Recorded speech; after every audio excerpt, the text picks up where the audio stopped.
यहाँ पे सबसे पहले पूरा टिक का और डिस्कशन का एकदम छितार छितार के बहुत ही कम समय में हम कराने जा रहे हैं। तो चलिए आप लोग सभी को गुड इवनिंग और सभी को यहाँ पे जुड़ते जाइएगा और हम आपको बिना देरी किए हुए लेके चलते हैं स्क्रीन पे। सभी को यहाँ पे जुड़ते जाइएगा।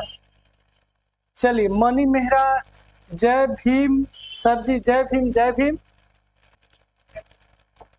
चलिए इसके बाद हमारा जो पहला क्वेश्चन है वो हमारे स्क्रीन पे आपको दिख रहा होगा। इस्लाम मोहम्मद, जय हिंद सर, जय हिंद बाबू, जय हिंद। चलिए ऊर्जा को एसआई मात्रक क्या है? ऊर्जा का एसआई मात्रक क्या है? तो देखिए ऊर्जा का जो एसआई मात्रक होता है यह होता है हम लोग का ऊर्जा का एसआई मात्रक, एसआई यूनिट होता है जूल। अगर पूछ दे कि सीजीएस मात्रक में, सीजीएस यूनिट में ऊर्जा का ऐसा, सीजीएस यूनिट में ऊर्जा का मात्रक क्या होता है, तो यहाँ पे हो जाता है और, यानी 1 जूल बराबर होता है 10 के पावर 7 अर्क। ठीक है। पास्कल का मात्रक क्या होता है? पास्कल जो है दाब का मात्रक होता है।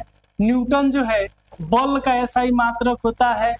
जूल जो है ऊर्जा का मात्रक होता है।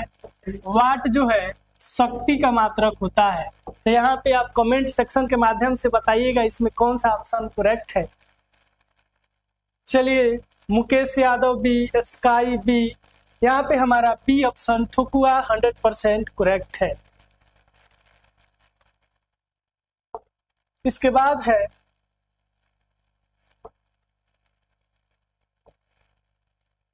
निम्नलिखित में कौन सा विटामिन जल में घुलनशील है?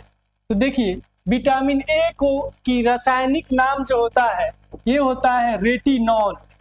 क्या होता है बउआ? रेटिनॉल। और रेटिनॉल की कमी हो जाती है उस समय रतौंधी रोग हो जाता है। कौन सा? अगर रेटिनॉल कम हो गया तो कौन रोग? रतौंधी। विटामिन बी का रासायनिक नाम होता है थायमीन। ठीक है। और विटामिन बी कम हो जाता है उस स्थिति में हो जाता है कौन? बेरी बेरी रोग। कौन रोग? Berry berry.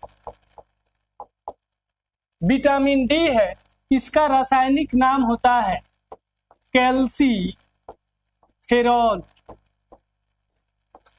और ये अगर कम हो जाता है तो शरीर में कैल्शियम की कमी हो जाती है और हड्डी कमजोर हो जाता है, मांसपेशियां कमजोर हो जाती है और हड्डी टूटने का खतरा हमेशा बढ़ जाता है। ठीक है। विटामिन डी का है फेलिक्यूनोन।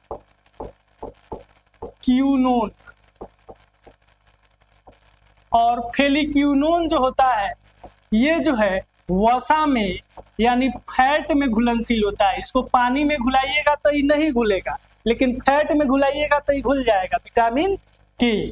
जबकि विटामिन बी होता है ये फैट में नहीं घुलेगा, इसको जल में, पानी में घुलाइएगा तो घुल जाएगा।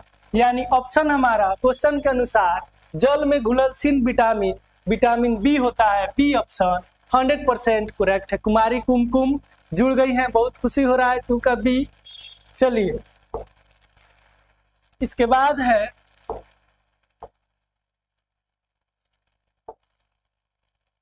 निम्नलिखित में से कौन सा एक भौतिक परिवर्तन का उदाहरण है? तो देखिए 2 गो शब्द होता है। एक होता है आपका उत्क्रमणीय, उत्क्रमणीय, और दूसरा का होता है अनुत्क्रमणीय। वह स्थिति जो आ गई है, आप प्राप्त कर लिए, लेकिन फिर पहले वाला स्थिति में जा सकते हैं, तो वह होता है उत्क्रमणीय। जैसे किसी का हड्डी टूट गया है वह फिर जुट जाएगा, उत्क्रमणीय। आप जो है बचपन से जवान में आ गए हैं, जवानी में आ गए हैं, अब फिर आप बचपन में नहीं जा सकते हैं, यानी वह घटना हो जाएगी अनुत्क्रमणीय। यहाँ पे देखते हैं भोजन का पाचन, एक बार भोजन पच गया फिर भोजन नहीं बनेगा, तो ये बहुआ उत्क्रमणीय कि अनुत्क्रमणीय? तो ये होता है अनुत्क्रमणीय। मोमबत्ती का पिघलना, एक बार मोमबत्ती पिघल गया तो वो जो है पहले वाला स्थिति में आएगा, मोमबत्ती जल नहीं रहा है, यहाँ पे पिघल रहा है, तो ये होता है उत्क्रमणीय। मोमबत्ती का जलना, एक बार मोमबत्ती जल गया फिर उसको नया मोमबत्ती आपको लाना पड़ेगा, तो ये होता है अनुत्क्रमणीय। फलों का पकना, एक बार फल पक गया तो वहां पर उसका साइट्रिक अम्ल जो है वह जो है कम हो जाता है, यानी वो पहले वाला स्थिति में नहीं जा पाएगा, तो ये हो जाता है हम लोग का अनुत्क्रमणीय। ठीक है, तो जो उत्क्रमणीय होता है वह होता है आपका रासायनिक परिवर्तन, जो अनुत्क्रमणीय होता है वह होता है आपका भौतिक परिवर्तन। तो इसमें हमारा कौन सा ऑप्शन करेक्ट है? चलिए, वर्षा रोय गुड इवनिंग सर जी, गुड इवनिंग। और जो है इसमें हमारा क्वेश्चन के अनुसार भौतिक परिवर्तन, मोमबत्ती का पिघलना, एक बार मोमबत्ती पिघल गया फिर उसको जलाइएगा चल जाएगा, कोनो दिक्कत नहीं होगा। चलिए,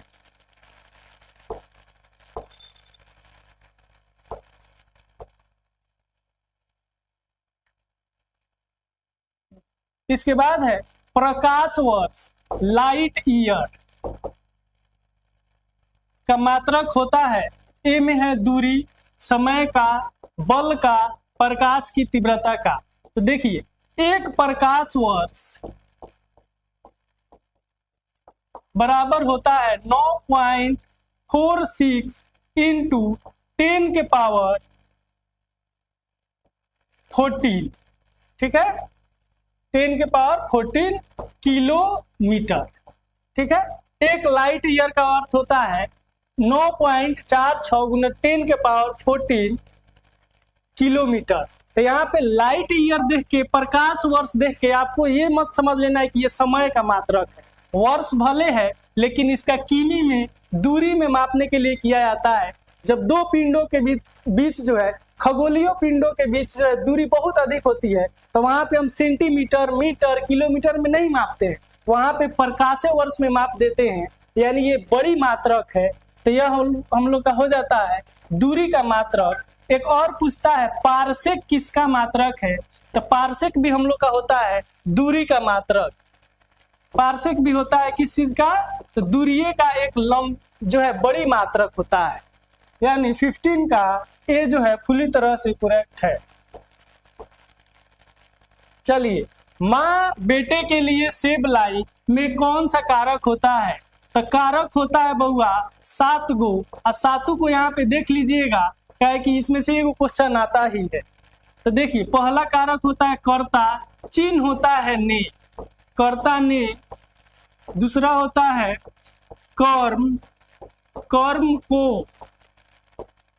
तीसरा करण, करण से, करण का होता है से, लेकिन प्यार, मोहब्बत या लगाव की स्थिति में, लगाव की स्थिति में। ठीक है, चौथा होता है संप्रदान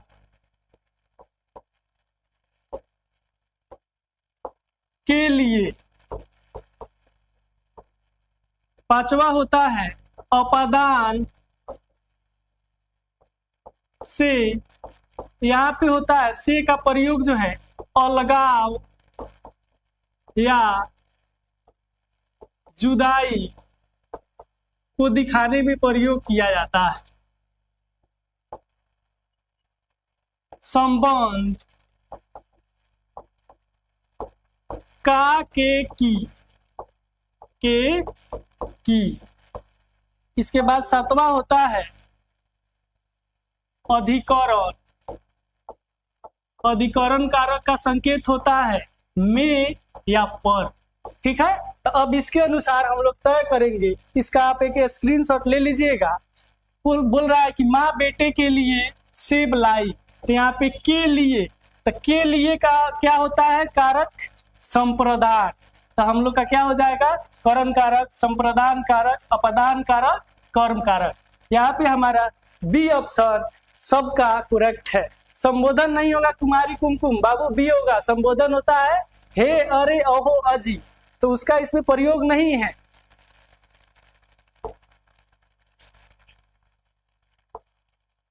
इसके बाद है खाने वाले सोडा का रासायनिक नाम क्या होता है? तो देखिए सोडियम क्लोराइड NaCl, ये होता है नमक। खाने वाला जो नमक होता है वो यही होता है। सोडियम कार्बोनेट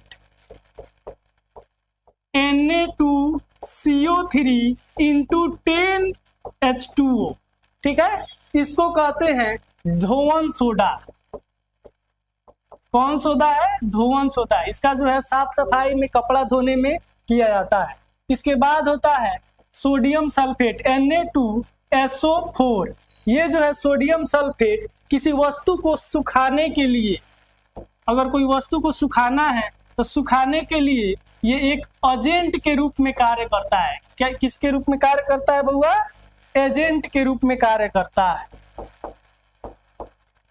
एजेंट है, ठीक है। और चौथा है सोडियम बाइकार्बोनेट NaHCO3, इसको कहते हैं मीठा सोडा या बेकिंग सोडा या खाने का सोडा, खाने का सोडा। तो इसमें हमारा डी ऑप्शन पूरी तरह से करेक्ट है। वर्षा रोय डी, कुमारी कुमकुम डी, वर्षा रोय एफ। एफ का ऑप्शन नहीं है बाबू, यहाँ पे डी होगा। चलिए प्रिंस कुमार डी सही है। इसके बाद है भोजन के वर्ग में प्रति यूनिट कैलोरी की मात्रा सर्वाधिक होती है। तो भोजन में जो ऊर्जा मिलती है हम लोग को, उसको कैलोरी में मापते हैं। अब देखिए एक चीज आप समझ लीजिए, आपको जब भी ज्यादा ऊर्जा चाहिए तो उसके लिए आपको लेना पड़ेगा फैट यानी वसा।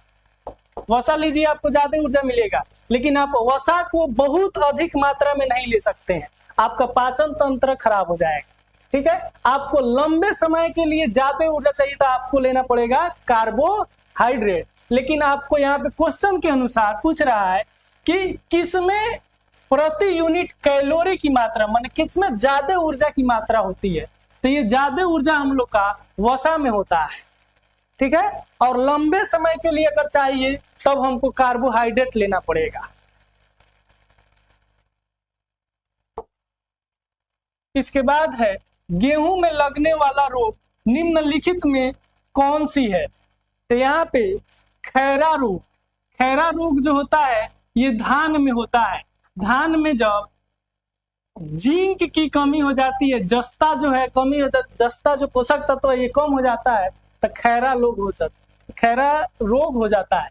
लिटिल लीफ, नींबू, आम और बैगन, ये 3 गो में होता है लिटिल लीफ का बीमारी। इसमें कॉपर जब कम हो जाएगा, नींबू में कॉपर जब कम हो जाएगा तो लिटिल लीफ हो जाएगा। आम में जो है जब जिंक कम हो जाएगा तब जो है लिटिल लीफ हो जाएगा। बैगन में भी जब जस्ता यानी जिंक कम हो जाएगा उस समय लिटिल लीफ हो जाएगा। टिक्का जो है ये मूंगफली में फैलता है, मूंगफली।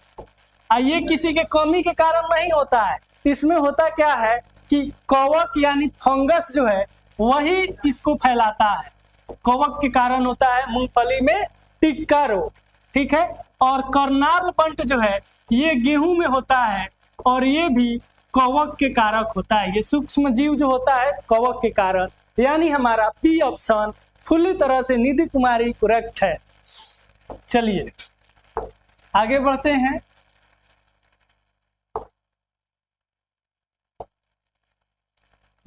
झूठ का पता लगाने वाला यंत्र है। तो देखिए झूठ का पता लगाने वाला यंत्र जो होता है ये हार्ट बीट या नसों पर तय करता है कि हार्ट बीट अगर बढ़ जाएगा यानी आदमी जो है झूठ बोल रहा है, और हार्ट बीट जैसे सामान्य रह जाएगा यानी आदमी नॉर्मल है, झूठ नहीं बोल रहा है, डर नहीं रहा है, घबरा नहीं रहा है। जब भी घबराएगा तब जो है गुरुजी आपका जीके जीएस अच्छा है एकदम बाबू, बहुत अच्छा है, ठीक है। तो जब भी घबराएगा तो उसका जो है हार्ट बीट बढ़ जाता है, ठीक है। तो पायरोमीटर से हम नापते हैं उच्च तापमान। उच्च तापमान जैसे विकिरण है, सूर्य का ताप है, उसको नापने के लिए हम ले जाएंगे पायरोमीटर। अगर जो थर्मामीटर को लेगा वहीं पे पिघल उगल के रह जाएगा, ठीक है। इसके बाद सिस्मोग्राफ, ये मापता है बउआ भूकंप को। भूकंप का झटका लगेगा तो ये माप देगा किसको? भूकंप को। पॉलीग्राफ ये मापता है आपका किसका? झूठ का पट्टा, यही बताता है। बताता कैसे है? तो हार्ट बीट चेक होता है। हार्ट बीट अगर सामान्य है तो वो जो है एकदम नॉर्मल बोल रहा है, और अगर हार्ट बीट जो है बढ़ गया यानी वो घबरा गया है, तो इसी से पॉलीग्राफ से मालूम चलता है।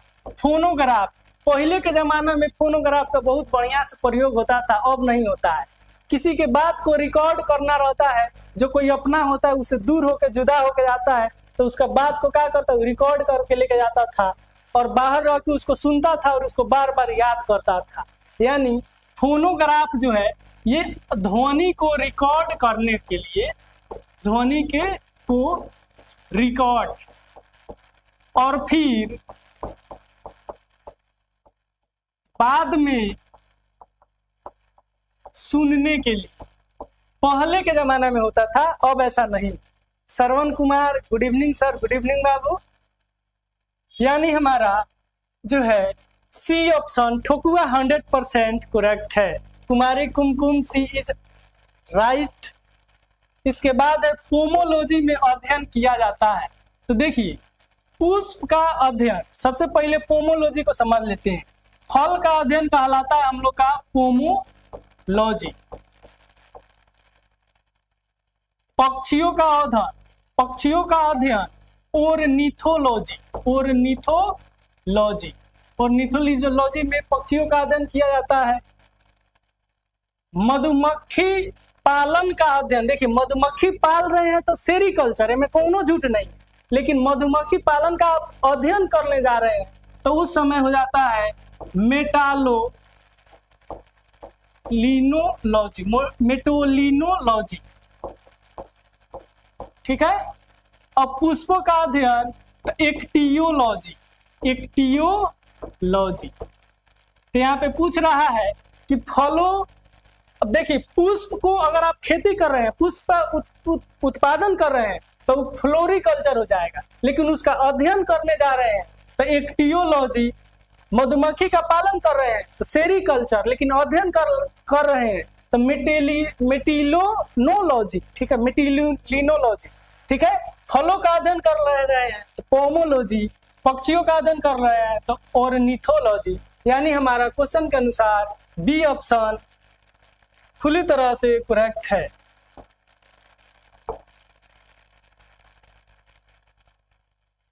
बीटी कल्चर नहीं होगा, अंगूर का जब आप उत्पादन करते हैं तो बीटी कल्चर होता है, अंगूर से संबंधित है वो।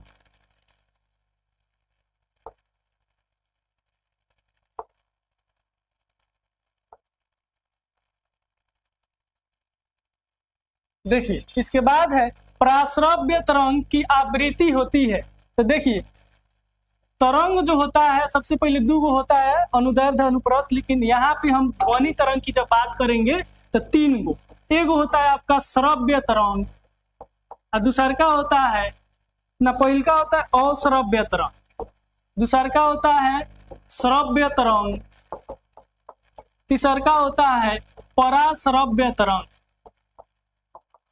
पराश्रव्य तरंग, अश्रव्य तरंग कोई भी नहीं सुन सकता है क्योंकि उसका तरंगदैर्घ्य बहुत कम होता है। 20 हर्ट्ज से, तरंग को हर्ट्ज में मापते हैं, इसका जो है तरंग का आवृत्ति जो है 20 हर्ट्ज से कम होता है, कोई भी नहीं सुन सकता है। श्रव्य तरंग 20 हर्ट्ज से लेके 20,000 हर्ट्ज के बीच होता है कौन? श्रव्य तरंग। इसको सबको ही सुन सकता है, हमें कोनो दिक्कत नहीं है। अब जो है पराश्रव्य तरंग जो होता है वो 20,000 हर्ट्ज से अधिक होता है। इसको कुत्ता, बिल्ली, चमगादड़ ये सब सुन सकता है, मानव इसको नहीं सुन सकता है। यानी जब भी कभी भूकंप आना रहता है या कभी भी ज्यादा रेडिएशन निकलने रहता है, ये चमगादड़, कुत्ता, बिल्ली ये सब समझ जाते हैं, ये घबरा जाते हैं कि कुछ ना कुछ होने वाला है, ठीक है, लेकिन हम लोग नहीं सुन सकते हैं। यानी क्वेश्चन के अनुसार प्रासरव्य तरंग की आवृत्ति होती है 20 हर्ट्ज से कम, 20 हर्ट्ज से 20,000 हर्ट्ज, 20,000 हर्ट्ज से ज्यादा, इनमें से कोई नहीं।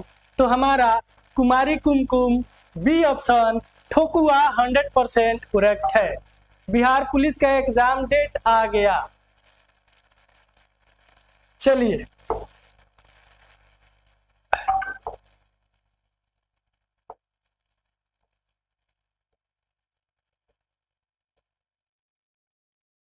इसके बाद है हिंदी का है,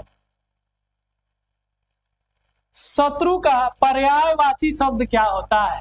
तो देखिए यहाँ पे तुरंग माने होता है बउआ घोड़ा, खग मतलब होता है पक्षी, वारी मतलब होता है पानी, और रिपु मतलब होता है दुश्मन। एक गाना भी है, ठीक है। यहाँ पे पूछ रहा है शत्रु का पर्यायवाची शब्द होता है, तो यहाँ पे रिपु हमारा ए ऑप्शन पूरी तरह से करेक्ट है। चलिए गेम प्ले लाइव हेलो, चलिए जुड़ते जाइएगा आप। अब कुमारी कुमकुम 30 का ए सही है बाबू।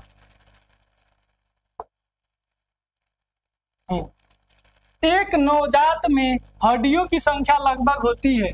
नवजात वो होता है जिसका जन्म अभिनय हुआ, ठीक है। तो उस समय उसकी हड्डियों की संख्या होती है 300। और जैसे जैसे ये बड़ा होता जाता है इसकी हड्डियां, 2 हड्डियां आके जुड़ती जाएगी और अंत में एक ऐसी स्थिति आ जाएगी जब वो पूरी तरह से मैच्योर हो जाएगा, तब उसकी हड्डियों की संख्या हो जाती है 206 गो। लेकिन जब उसका जन्म हुआ रहता है उस समय उसकी हड्डियों की संख्या होती है पूरा एकदम 300। यानी हमारा यहाँ पे डी ऑप्शन 100% करेक्ट है।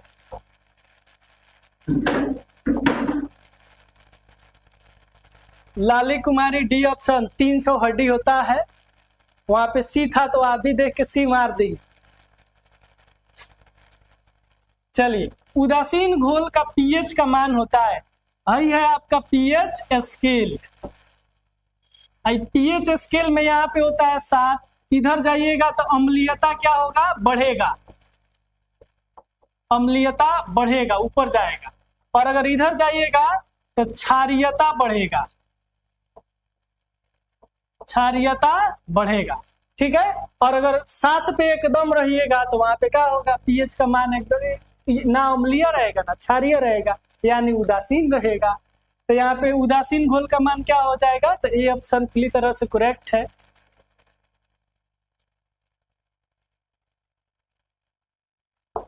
चलिए अभी हमारे पास जो है उसका नोटिस नहीं आया है, जैसे हम उसको देख लेते हैं उसका क्लियरिफाई हम कर देंगे। इसके बाद है